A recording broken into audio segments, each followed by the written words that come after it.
കാലത്തിനൊപ്പം അഭിമാനത്തോടെ Sanju fashion, SBT junction, Sreekrishnapuram, Palakkad.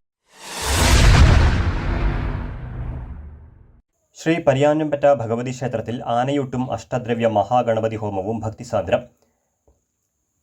Sreekrishnapuram Vijay പ്രത്യക്ഷ ഗണപതിയായി. ചെത്തല്ലൂർ മുരളീകൃഷ്ണൻ, നന്ദിലത്ത് ഗോപി കണ്ണൻ, ഉമാമഹേശ്വരി മഠം ഉമാദേവി, പുത്തൂർ മഹേശ്വരൻ തുടങ്ങിയ ആനകളും പങ്കെടുത്തു. തുടർന്ന് പ്രസാദവൂട്ടും നടന്നു. പരിയാനംപറ്റ കലാക്ഷേത്രത്തിലെ കുട്ടികളുടെ മേളം അരങ്ങേറി.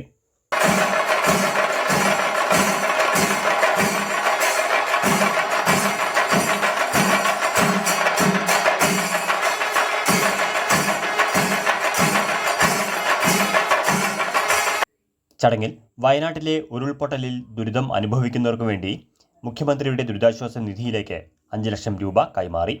MLA K Premkumar, Malabar Devaswom board chairman MR Murali എന്നിവർ ചേർന്ന് തുക ഏറ്റുവാങ്ങി.